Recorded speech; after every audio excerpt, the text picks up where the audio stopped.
Now we know even the greatest of heroes have their moments of compromise. But in the end, we choose how we live, and I need you here right by my side. I hadn't thought this plan through well. We'd been walking for nearly 4 hours, following the same trail towards Dodge that Preet and I had before. It hadn't been nearly that long to walk when the snow started falling, slowing our progress tremendously. The countless rolling hills around were quickly covered in a blanket of white, and if not for the compass on my pip-buck, I was sure we would have gotten lost by now. The freezing air nipped at my coat, even through my jacket, and the flames of hope inside did nothing to push the icy numbness back. Worse off were the others. Preed had a red and black scarf tightly wrapped around his neck and muzzle, but the old overcoat he wore did little to protect him. Ficha had his old leather barding that clung to him tightly, and he generally seemed fine. I figured that zebras had some sort of earth pony toughness in them as well, because he pressed on without a care. Gage, on the other hoof, simply pressed on through what I assumed was sheer force of will. She shivered greatly under the Steel Ranger acolyte robes, but refused to slow down one bit. She hadn't said a thing since we left Tasteless, and I didn't want to bother her. She needed time to herself to deal with it, and I'd give it to her. Gallant, however, pressed on even ahead of Gage. For wearing the bulky old armor that he didn't seem to be impeded by either the cold nor the snow. His condition seemed to make him impervious to such things. Thinking about it, I should really talk to him about it, to see if he could offer any insights onto what to expect against Phileas. That, and I had a few other things that I was curious about. "Hey, Gallant," I called out, pulled myself to a gallop for a moment to catch up to him. As he looked back with a quizzical look, I caught Gage's glare as well. Yes, definitely give her some more time. "How do you know so much about the elements?" He gave a short laugh before shaking his head. "A very long time ago, the elements themselves were nothing more than a myth, a legend. Most scholars thought them as merely a metaphor for the idea that friendship makes ponies and communities stronger." The smile across his muzzle faded. "That is, until the Discord Wars. I remember reading about him when I was growing up," I blurt out. "My parents were scavengers, and they taught me that battlefields were full of dangerous but rewarding things. I knew I was supposed to learn the tactics they'd used, so I could help pinpoint where the best equipment most likely would have been, or stored. However, I'd always been more partial to the fighting itself.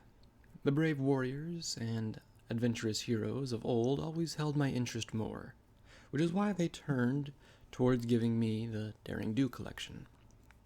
I have to wonder now if it was always because I was made to be a hero for Equestria, or if it was always I would have liked them on my own." Gallant cleared his throat and was staring at me with a look of annoyance. "Sorry, didn't mean to interrupt. Another bad idea to tack on to the train of them I've had recently. My parents would find me all sorts of books to read." "I see," he grumbled. "The books you have read would most certainly have omitted things from the past." The snarl that graced his muzzle made me sure that he didn't enjoy talking about this. The wars themselves were horrible acts that destroyed a dozen towns and killed thousands of ponies. Our benevolent rulers, Princess Celestia and Princess Luna, sought out the relics. They claimed that they had merely distanced themselves from the fighting, but I believed in them. He shook his head and cast me a hopeful gaze.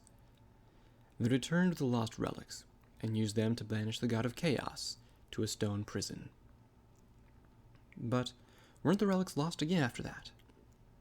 I asked. That part of history was always unclear in the history books. Hell, several of the books contradicted themselves outright on what happened. If I recall, it was right around the time Luna became Nightmare Moon. Gallant stopped dead in his tracks. "I was not around to see Princess Luna's fall. It was at the edges of Equestria when she was banished. I had not learned of the events until perhaps a week after it had transpired. After I woke up, I was delighted to read that she had been redeemed. After a moment, he began to push forward again. Even more so than before, his grim expression said that it was a sore topic for him. Since I learned that it was the failings of her and her saviors that turned Equestria into the barren land it is today. So much has changed since my time, save the suffering of ponies at the hooves of fools and mad stallions. I see. I didn't know what to say about that. Gallant was like me in the idea that he was displaced. A relic meant for a time that feels like it was so long ago. However, I've had most of my life to live and learn the wasteland. I couldn't begin to imagine how hard it must be for him to come to terms with everything that's happened. As I had been saying, he continued, turning his gaze ahead of us again. With Discord defeated, scholars flocked to the heart of the kingdom to study the relics.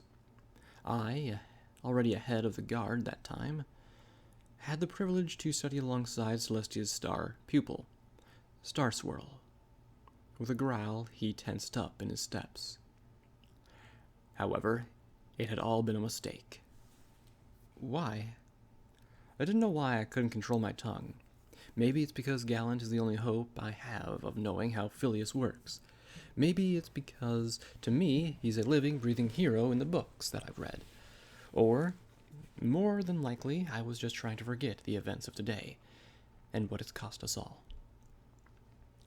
Had I spent the time with Phileas, rather than shunning him when I knew he needed to be consoled by his friend?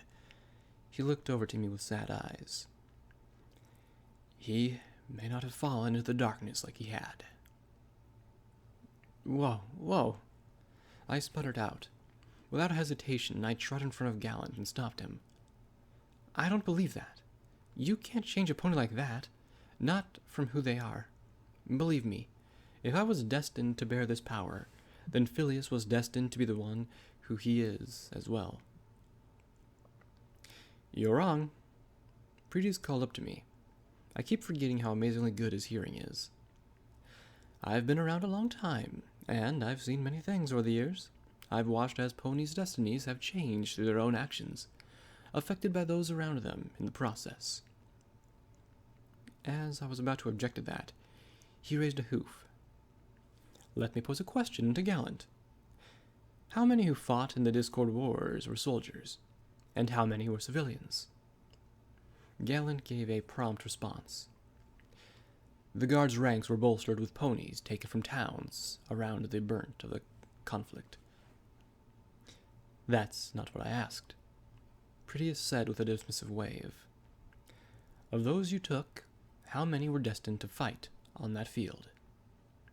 All of them would be the normal answer if you believed in destiny. However, this, if it was true, why did they not get a fighting or combat cutie mark? I could explain that through the fact that Discord himself could have changed anything to suit his whims. Gallant grunted and turned around. He could snap his claws and change a pony's destiny forever. But you acknowledge that they are moldable, correct? Preetius wore a sly grin across his muzzle as he walked up to Gallant and I. He had a point. Even if it took the god of chaos, destinies were still moldable. I'm not sure if that's a good or a bad thing, and simply adds more questions rather than solving anything in my own case. I see what you're getting at, but I'm steadfast in my opinion. Gallant nodded, giving a small bow. Had I been there for Phileas? I saw him when you confronted him in this tower. I spoke up, pulling Gallant's gaze to me. He hated you for stopping him from dying. I could see it in his eyes. No. I think he was gone from the moment you took that knife away from him. Gallant looked down in thought, contemplating the words. Perhaps you are correct. The fuck does it matter? Gage groaned. That asshole took my father from me, and I'm going to turn him into fucking paste for it. She trotted forward past us in the snow. You bitches can stay here and bicker until you freeze for all I care. I'm headed to Baltimore. Gage, I spoke up. Quickly I found Preed's hoof resting on my shoulder. Let her go. She just needs some time to deal with Tasteless. He shook his head with a sigh. But she's right. We have to get to Baltimore. At this rate, we'll freeze before we reach the ruins of Dodge, and we need shelter before nightfall. What about that old ruin? I said as I sat down in the snow. Thanks Celeste that my flank was already numb. Pulling up my pip-buck, I hoofed the map section and scrolled it around. You know, the one where we fought all those ghouls. Just after we found Shadow. He nodded, putting his hoof to his chin. It's a stretch, but we might be able to reach it. If he had better hearing than Previous, Shadow flared his wings and landed next to us. What's up? He bounced through his helmet as the snow swirled his wings and blew about him. I heard my name. Impeccable hearing. Previous grumbled. There are some ruins ahead, past the crash site where we found you. It was full of ghouls the last time we were there. We'd dealt with them, but ghouls tend to find ways of congregating in places where other herds have been before. It might have more inside. I can scout it out if you like, he cheerfully remarked, stretching his wings out again. Lucky bastard all cozy inside his warm power armor. That'd be fantastic. Prettiest replied with a smile. Keep following the directions we've been heading. Okay. Shadow gave a firm nod and flared his wings again before he stopped. Oh, and about my hearing. My family's 1/16th Festial, you know. With that, he hopped in the air and took off. What? I didn't even know what that was, and with how cozy everything was in my life, I wasn't sure I wanted to find out. Thankfully, Previous made the decision for me. Festial means that he's part Bat Pony. He spoke with a smile. Enclave doesn't exactly like having mixed-blood Pegasi in their ranks. They think that since they were guards to the princess who destroyed Equestria, they're as bad as Dashites. I heard that. Shadow called out from a few hundred feet ahead. What, really? He can't actually hear you. That's not how it works. Previous rolled his eyes.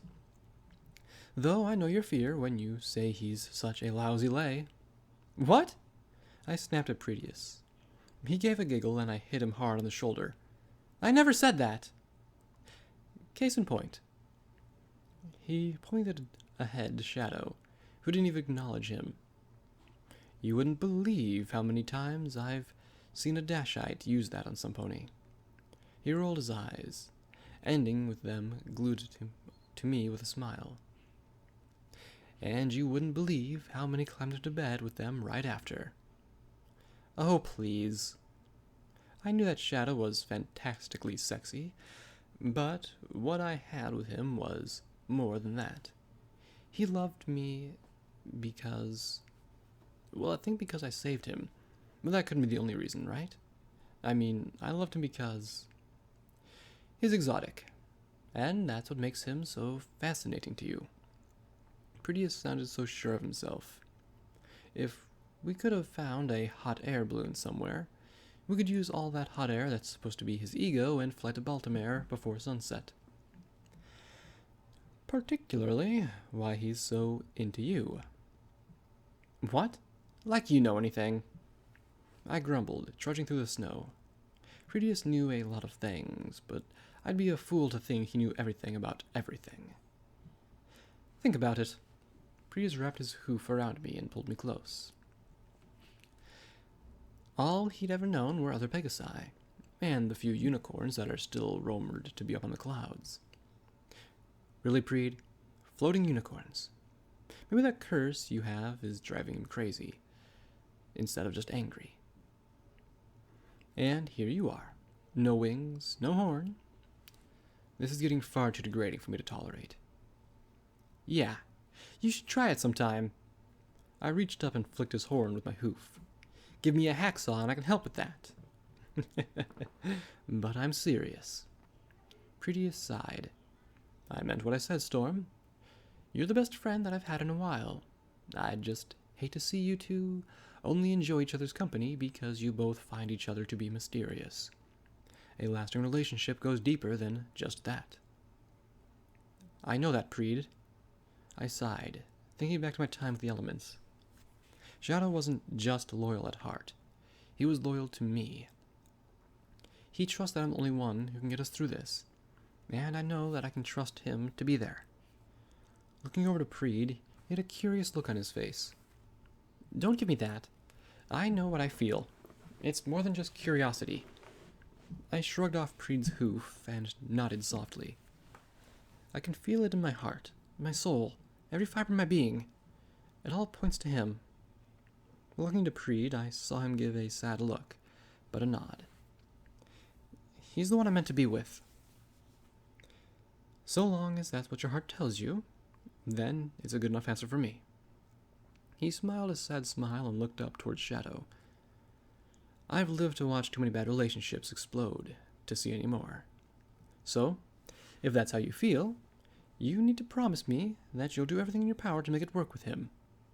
He steeled his look and stared at me. Deal? Deal.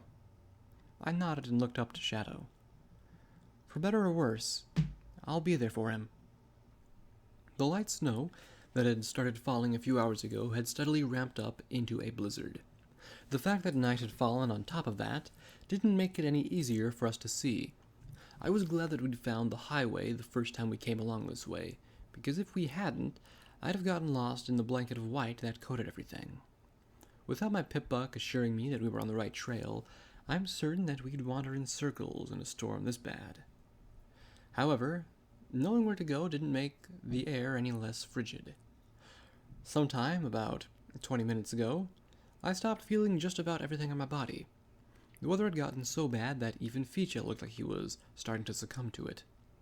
Luckily, we'd already started to climb the hill towards the old police building, where we were assaulted the horde of feral ghouls. As the weather only took a turn for the worse, the whole group of us huddled closer together as we walked. Even Gage had pulled back from the lead, but only just enough to still look back every now and again to make sure we were still here. Both Gallant and Preed's horns acted as heat lamps as they tried their best to keep us warm as we walked. It didn't do anything noticeable, but I found the thoughts that the spell provided warmth was distraction enough. Like an enormous ghost, the ruins of the old police station came out of the night. The old concrete structure was just as I'd remembered it. Coming up to the front and broken-out windows had accumulated large piles of snow on top of them, most of it drifting inside. I really hoped that there would be some sort of back room that was separate, or else it was going to be impossible to stay warm inside. The piles of ghoul corpses that Predius's minigun had torn up last time still littered the snowy front, only now they were buried under lumpy white mounds of snow. Even though my body screamed for me to get inside, I did my best to worm around each and every lump in my way. Ghouls were hard to kill, and sometimes they were even smart enough to play dead until you got close. I'd been bitten by enough of them over my lifetime to know that. Carefully, we pushed our way to the front doors of the station. In a few feet, the whistling winds and snowdrift stopped, and a large reception area greeted us. The decaying wood paneling and rusted filing cabinets that filed the back half of the room were all that met us. The numerous skeletons of old chairs and ponies alike had long decayed from their previous forms. To each side of us sat arched halls that stretched out, leading to other rooms of this place. We should split up and search the place. I'll head over to the left for another room that we can use. Pretius spoke up, breaking the silence that had permeated the room just as thickly as the smell of rotten flesh did. No point to go alone, and watch out for any closed doors. There might be some ghouls in there that we didn't get the first time around. At this, Gage turned right and trotted straight for the doorway. I don't need you to tell me this shit. I have got my EFS. She grumbled. I'll be fine on my own. I looked over to Preed, who simply deadpanned and sighed. Let her go, Storm. No. I shook my head and turned after her. I'm fine with giving her space, but she's being reckless. With a flick of my tail, I stomped on the caked snow from my hooves. She's done her best to cope with what we've had to do. We all have. I won't have her put herself at risk because she thinks she deserves it. No pony, some pony needs to help her before she does something she'll regret. Well now, Prettius smiled at me. And here I thought that I was the one who was supposed to be the most level-headed in our group. He cocked an eyebrow. Always knew there was a leader inside of you. Careful, Preed. I might just put you out of a job. I looked ahead, trotting under the archway and after Gage. This shouldn't take long. There was no way that this would be a quick fix. I knew that I'm not very good at the whole consoling a friend thing. But what I did know is that she couldn't be alone. There had been so many times since all this started that I just wanted to be alone. Every single one of those times had been made bearable because someone was there to help me, even if I didn't want them to be. Gage had been one of those ponies, and it was my turn to be there for her. A whistling breeze blew the snow in through the broken windows of the hallway. My left hooves crackled loudly on the flooring tile, while my right crunched on the snowdrift that had piled up against the wall. The hallway didn't stretch too far, only having 4 doorways in total, each one missing its door. Just past the first 2, another hallway branched off towards the back of the building. If I were her, I'd want to get as far away from everybody else as I could. With that in mind, I turned and trotted down the hall. Gage! I called out. Almost immediately, I scrunched my muzzle as I noticed the friendly bar on my EFS. Yep. Just me being stupid again, forgetting to use the tools at my hooves. The walls of the dark hallway were rife with patches of peeling wallpaper and black mold.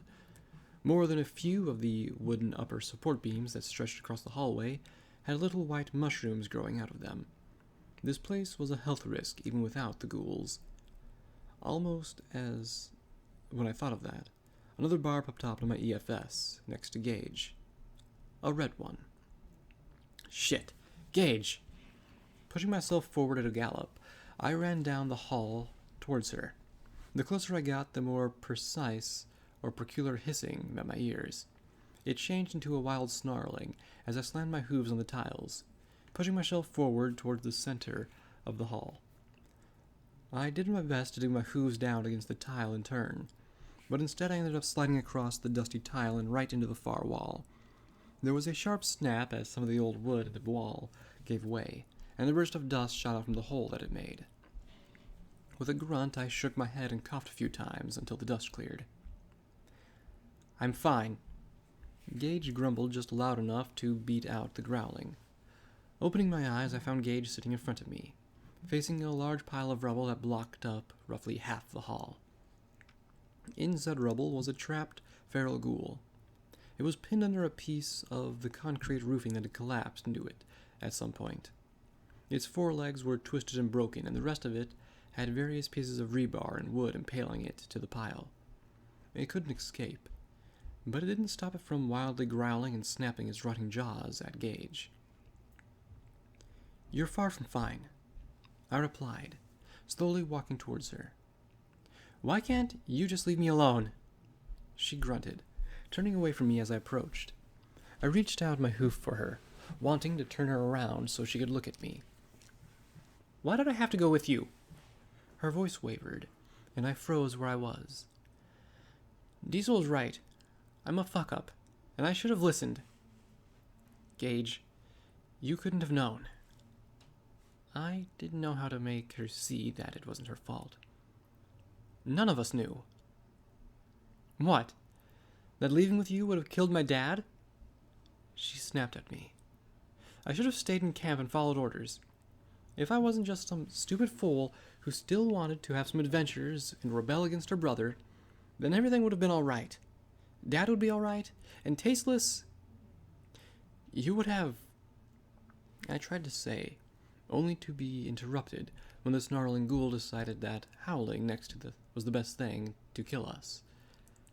Without any hesitation, Gage swung her cyberhoof up and slammed its head against the rubble. With a squish and a crunch, she'd caved the side of its head in, silencing the monster.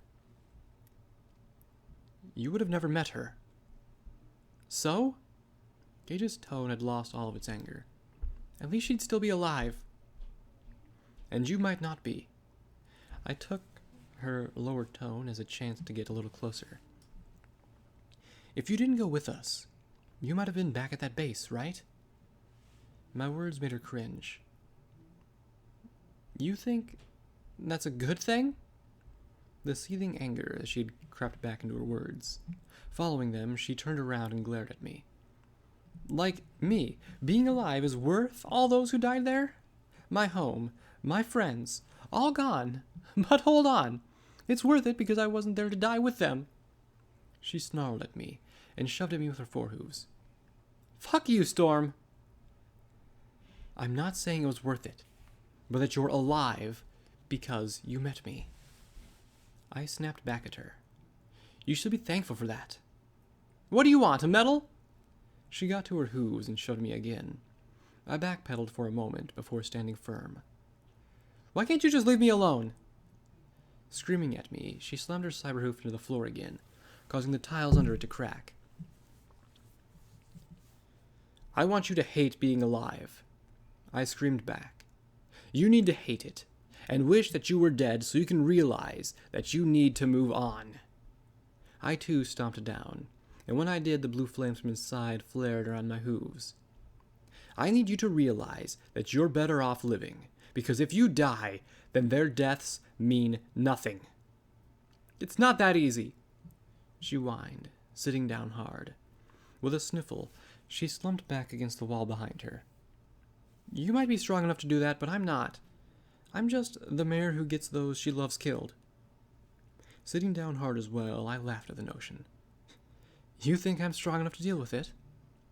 Honestly, I didn't know how to even describe what I felt about anything anymore. I've been so busy running after Phileas that until Sunshine City, I hadn't had the time to think about it. You saw how I dealt with that.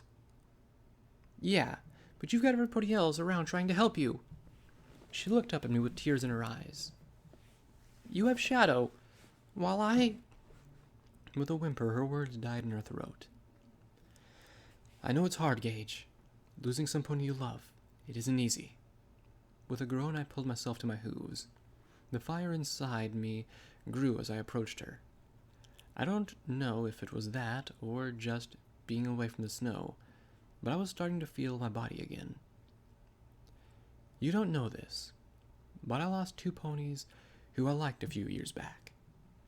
Sure, they were brother and sister, and happened to work at a brothel that I frequented, but we still enjoyed each other's company. They were killed by a gang of raiders who ran through town. It hurt to know that the ponies I'd spent so much time with were simply gone, but I got over them. You went after the raiders for revenge, like I want to do with Phileas. Gage watched as I walked over and took a seat next to her. Yeah, and that was a mistake. I groaned as I sat down against the wall with her. I didn't care what it took to kill them. I wanted justice. I remember back when Longbow saw the memory of how I'd acted. Oh, the lecture she'd given me about justice. I nearly got myself killed for it.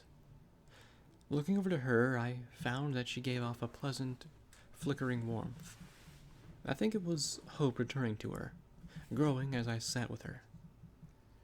Even on our journey so far, I've made that mistake again and again without realizing it. Not until you all set me straight. Then what do I do? She sighed sadly. You go after Phileas, and fight as hard as you can. With as much care as I could, I hooked my forehoof around her and pulled her against me. Not for vengeance, but because that's how you ensure that you get to live. I gave her a soft pat. And don't worry, we're all going to be right there with you.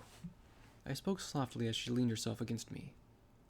We're not going anywhere until he's dead. Thank you, she whispered as she wiped tears from her muzzle. I'm going to miss her. Of course. I nodded and held her tightly. Tasteless had been rude, foul-mouthed, and antagonistic. However, she'd also been a hell of a fighter, and as loyal as any pony I'd ever known, and a good friend to me. We all will. With that, Gage let out a shiver. Come on. Let's see if the others have found us a place to stay. The interrogation rooms in the police building were still plastered with the decayed propaganda from the ministries. Still, the secluded set of rooms had proved far enough from the exterior to shield us from the frigid storm. Shadow had put his armor to work, and had brought a couple of filing cabinets from the records room over. Turned out that there really was a use for all those old papers and logbooks in this place. I felt bad for burning the arrest records and crime logs that so many police ponies had to work for, but not freezing was more important than any morals. That, and sleep. The faded posters of the Ministry of Morale still reminded us that supposedly Pinkie Pie was still watching us from beyond the grave. I knew I was alone in regards to knowing that it was in fact true, but I did my best to forget it while I slept. It had been a dreamless sleep, and I was thankful for it. I'd had enough of seeing into Phileas's mind, and I knew that if the elements wanted to speak with me again, it would only mean that something new had cropped up for me to deal with. No news was good news, and I was happy for that. Waking up was its normal affair. However, it turns out that the storm outside hadn't yet passed, and we were still trapped in here. With the clock on Phileas's final ritual clocking down, there was nothing any of us could do from here. We wouldn't be able to make it, even as far as Dodge, before freezing to death, so waiting was the only option we had left. We all sat here in silence, watching the fire burn and basking in its warmth. Gage had even relaxed, removing her cyber hoof to get its internal components dry. Preed, on the other hoof, was looking out for the rest of us, as he levitated a few cans of old beans over the fire to heat them up for breakfast. You know, Shadow whispered as he leaned over to me. The warm feeling of his skin against mine was a welcome change from pressing against that armor of his. I didn't care what excuse he has to take it off. I don't think I'll ever mind it. When this is all over, I'm really thinking about hanging up my armor for good. What? I shot up straight. Okay, I know what I was thinking, but I didn't mean for him to remove his armor forever. He let out a light chuckle and wrapped his wings around me warmly. I don't want to go and run around fighting now that I have you.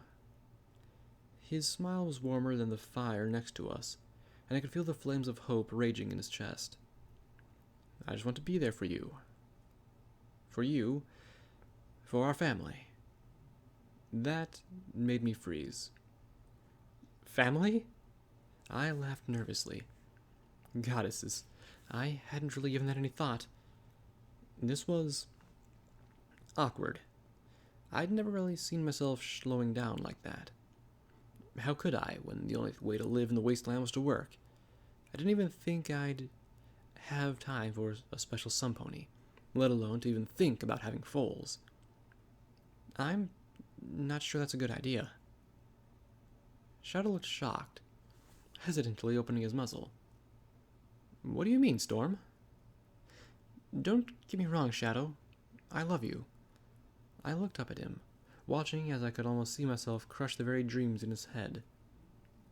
And it's not just the sex that wasn't mind-blowingly fantastic. I paused, glancing over the others as they awkwardly stared back, waiting. Don't mind us. Preed smiled and dismissively wiggled his hoof. Pretend we're not here. I just think, I resumed, looking back over to Shadow. Maybe we should take it slow. Once Phileas is dead, I'm not even sure what I'll end up doing. More so now that I've got this thing. Slowly I hoofed the clear gemstone to my pocket. It sparkled in the flickering firelight, and I watched at the small flame inside it ebb with the feeling of hope around it. All I know is, whatever it happens to be, I want to be doing it with you.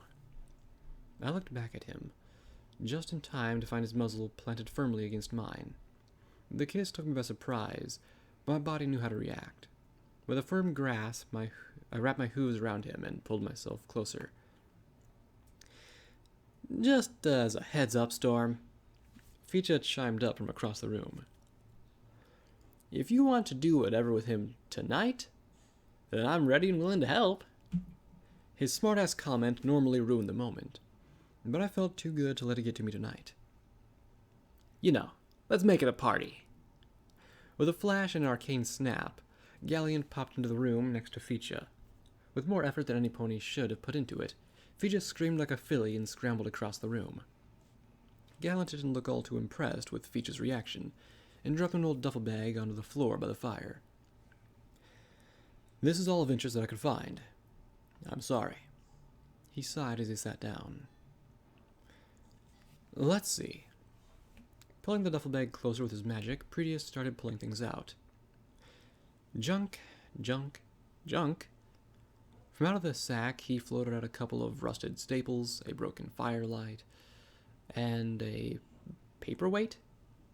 "Ah, here we go," he said as he floated a small roll of yellowed tape held together with a cracked rubber band. "Large adhesive bandages. Should be good so long as their adhesive is actually still good. And," he pulled out a small bottle, shaking it for us to hear a rattling inside. "Good old generic painkiller." "Glad we got something," I sighed, pressing myself against Shadow's neck. "But is there anything useful?" "Patience," he chided, digging around in the bag. "How about this?" As he spoke, he pulled out a syringe of Med-X. It wasn't much, but it was a start. More junk?" "So much junk," he muttered, still rummaging around.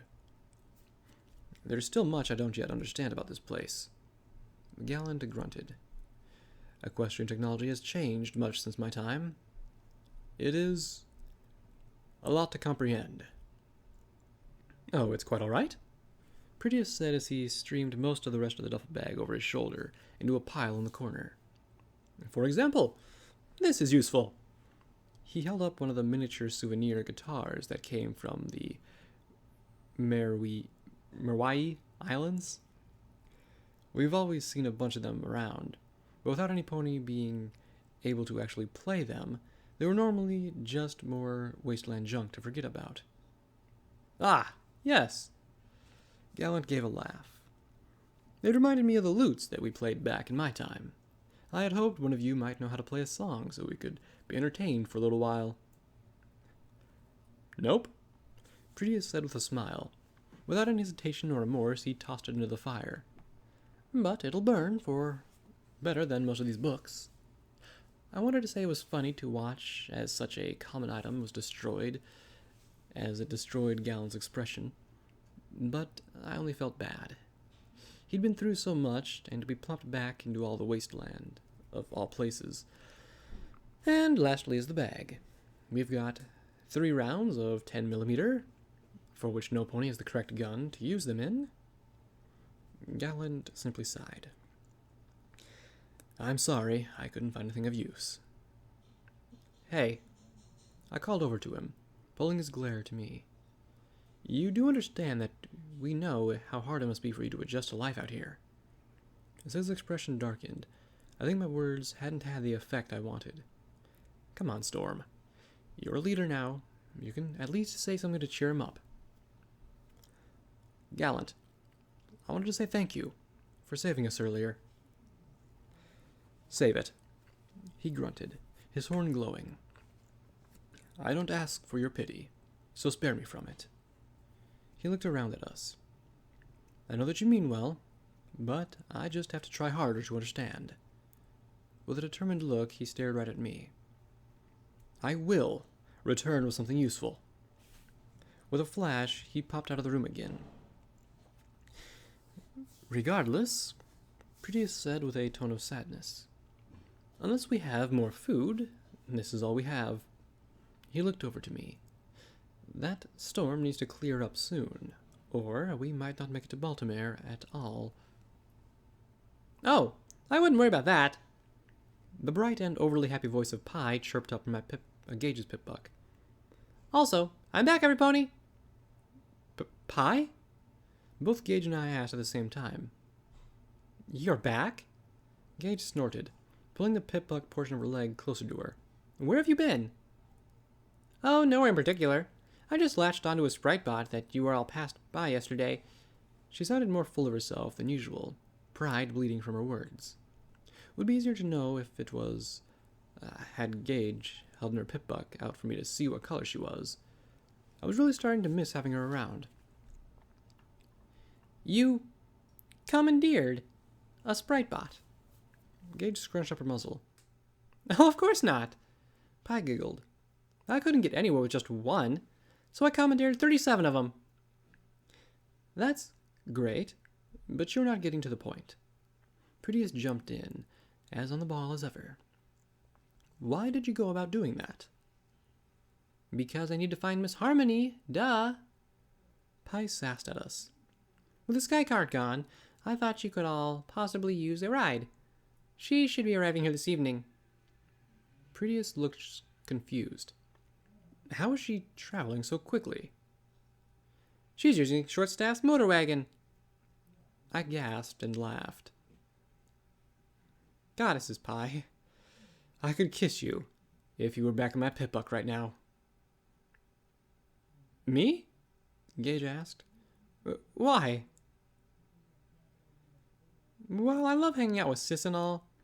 She doesn't really get me. Pi said softly. Not because she doesn't want to, but you know how it feels to lose someone you love with all your heart. She sniffled through the pip-buck. I miss Iron Will so much. That caught me off guard. I knew that she'd cared for him, but I didn't think that she actually meant that much to her. Then again, I guess I'd just assumed that because I didn't understand the relationship, that it couldn't hurt that much. Losing Paladin Skyline hurt, but I could tell that losing my parents or Shadow would hurt that much more. Pi, you're your own mare. You do what you feel is better. Don't let me get in the way of that. Looking over to Shadow, I hooked my hoof around his side and pulled him close to me. Without a word, I returned the embrace and ran a warm hoof through my mane. Glancing over to Gage, I watched as her watering eyes looked down at Pi. Take good care of her, Gage. I will. She smiled through her tears, grabbing her cyber leg and pulling it closer to her chest. Thank you. Without the threat of starving or missing the fight to come, being snowed in wasn't so bad. It reminded me of the sleepovers I'd had with Harmony and Pallet back in the day. The nights we'd spent together giggling and gossiping about the adventures of Swordmare or Daring Do. That's what this felt like. Even if the feelings of loss and impending doom hung over us like the storm outside, there's something to be said about spending time around a fire with your friends. And even without the actual fire, I could tell that the flames of hope in this room, from me, Phileas didn't even stand a chance. Chapter end. Here's to us. Here's to love. All the times that we fucked up. Quest finished.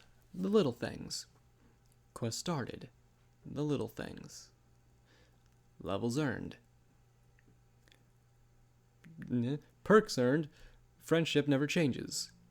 When your health drops below half, all companions in your party gain 50 damage resistance, not damage threshold.